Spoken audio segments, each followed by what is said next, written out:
आज हम दृश्य और दृष्टा के बारे में बात करेंगे। जो भी हम बाहर देखते हैं वो 3 हिस्सों में बढ़ जाता है: दृश्य, दर्शन और दर्शक। दृश्य वह है जो दिखाई पड़ रहा है, दर्शन वो है जो देखने वाले और दृश्य के बीच में संबंध बनता है, और दर्शक वो है हमारी इंद्रियां जो इस दृश्य को देख रही हैं, सुन रही हैं, सूंघ रही हैं, वगैरह वगैरह। लेकिन एक चीज़ से सभी अछूते रह जाते हैं कि इन इंद्रियों के पीछे ऐसी कौन सी शक्ति है जो देख रही है, सूंघ रही है और सुन रही है। उसको ही हम दृष्टा कहते हैं। अगर वह ना हो तो कितनी भी इंद्रियां हमारी और क्यों ना बढ़ जाएं, हम कुछ भी नहीं सुन पाएंगे, देख पाएंगे, वगैरह वगैरह। तो हम लोगों को 2 हिस्सों में बांट सकते हैं। एक वे जो दृश्य में उलझे हैं, कहें हम उनको अधार्मिक, चाहे वो मूर्तियां सामने रख करके पूजा अर्चना कर रहे हों, चाहे वो हाथ उठाकर आकाश में ईश्वर का रस ले रहे हों, ये सभी दृश्य में उलझे हैं। एक वह वर्ग है जो दृष्टा की खोज में निकलता है कि इन इंद्रियों के पीछे कौन देख रहा है, कौन सुन रहा है, कौन बोल रहा है, और उसकी ही खोज जो है उसको धार्मिक बनाती है। जो दृश्य में उलझते हैं वो ही बाहर मंदिर, मस्जिद, गुरुद्वारे वगैरह बनाते हैं, तीर्थों में जाते हैं।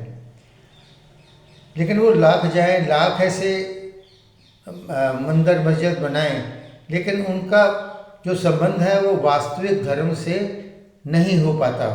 वास्तविक धर्म वहीं से शुरू होता है, दृष्टा की खोज से ही होता है कि मैं कौन हूँ, कहाँ से आया हूँ, और कौन इन इंद्रियों से देख रहा है। उसकी खोज जो है वही उसको धार्मिक बनाती है। उसको पकड़ते ही सब पकड़ में आ जाता है, क्योंकि जो भी दृश्य हम देखते हैं वो हमारी अपनी ही परछाई होता है।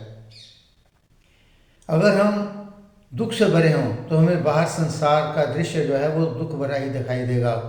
अगर रस से भरे हों तो हमें रसमय ही दिखाई देगा।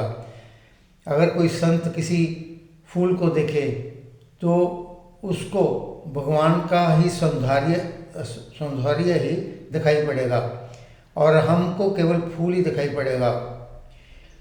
और 4-5 आदमी किसी भी दृश्य को देखेंगे तो उसका 4-5 तरह ही उसकी व्याख्या करेंगे।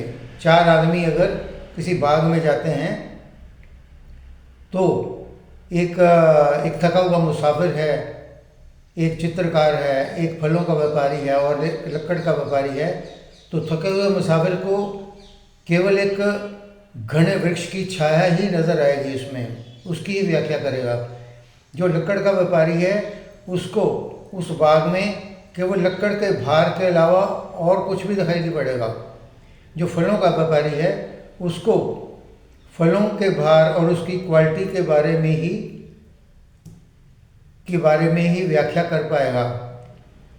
और जो चित्रकार है उसको फूलों के रंग, तने का रंग या पत्तों की शेप वगैरह वही ही दिखाई पड़ेगी।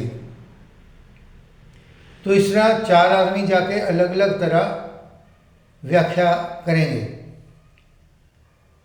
तो हम सभी अधार्मिक हैं जो दृश्यों में उलझे हुए हैं। हर दृश्य दृष्टा की खबर लाता है, लेकिन हम सभी भीतर से अंधे हैं। इसलिए हम तीर्थों,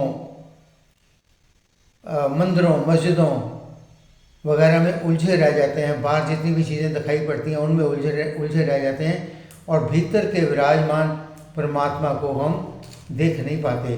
थैंक यू।